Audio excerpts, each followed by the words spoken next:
In this video, we're going to take a look at how we can set our app permissions. Basically, what we're able to do is set if an app can have access to our contacts, our calendars, our reminders, things like that, as well as access to our location.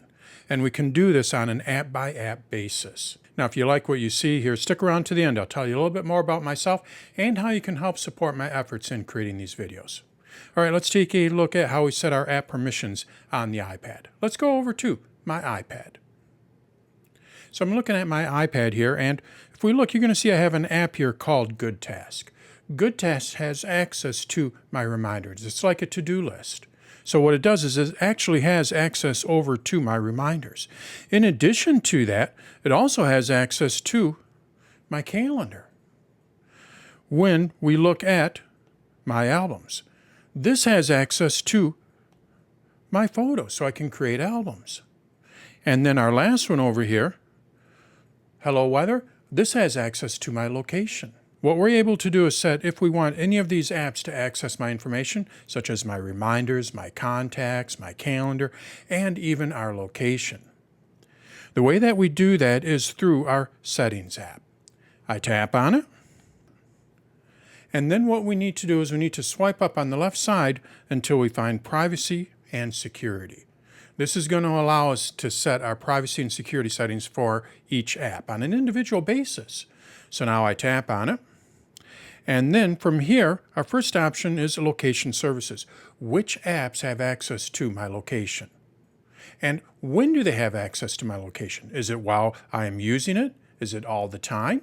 To view this information, you just tap on it, and then we can see a list of all of the apps that have access to my location, including Hello Weather, and we can see when it has access to it. So Hello Weather has access to it when I'm using the app. I would actually like to have it when it is in the background, so then it always has access to my location. So if I get a weather alert, or if there's a weather alert, Hello App can tell me. How can I do that? How can I change when it has access to it? Maybe I don't want to have access to it at all. Well, what we do is we tap on it, and then from here, I can set it to never. Well, that's really not that good for a weather app, but also what I can do is I can set it to always. So then in the background, it will always have access to my location. So if there's a weather alert, this app can actually tell me about the weather. So we can do this with any one of these apps in the list, including Apple apps. So if we look here, you're going to see Maps. Maps has location, my location, while using it.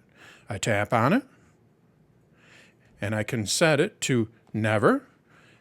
And with this case, I can set it to while using the app or widgets, because the Maps app actually has widgets. And then our last option here is precise location. If you don't want that app to have a precise location, maybe with the weather app it doesn't need to be so precise, what I can do is I can turn this off, and then it's not going to be so precise. With the Maps app, I want it to be precise, but maybe with the weather app, I don't need it to be that precise. So that's how we can manage how an app accesses our location. Now let's take a look at information. Which apps have access to our information, such as my calendars, my reminders, my contacts. To do that, we just need to go back here, and then I go back one more time where I can see an overview of my privacy and security. And then if we scroll up, you're going to see we have our information here. So here's calendars. And if we look at that, you're going to see it says one app has full access to it, and one can add only, so it can only add events. It doesn't have full access to it. If we look at contacts, I actually have 6 apps that have full access to my contacts. To see those apps and to manage them, what you do is you tap on it. So let's go with contacts here, and I can see all of the apps that have access to my contacts. And if I wanted to change it, I just tap on it. So let's go with Zoom. Let's say I no longer want Zoom to access my contacts. What I do is I tap on it, and then from here, I can set none, limited, or full access. If I go to limited access, I can tell what contacts it has access to. If I go to full access, it's just going to have access to all of my contacts. And then, of course, none is none. Let's go back. Let's take a look at my calendar. So we're going to go to calendars here. Remember, it says one full access and one add only. So let's take a look at that. I tap on it, and we can see that Good Task has full access to it. We just go over here to the right, and you can see it says full access. But Zoom can only add events. So it doesn't have access to my events, but it can add events. We'll take a look at one more. Photos.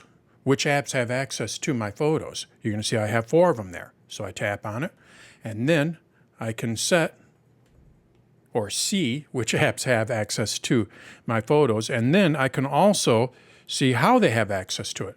All of them have full access except the Apple Store. The Apple Store doesn't have any access to my photos. I'm fine with that. But let's just say that Zoom, what I wanted to do is I wanted to remove access. I don't want it to access my photos, so I tap on it. And then you can set none, where it won't have any access.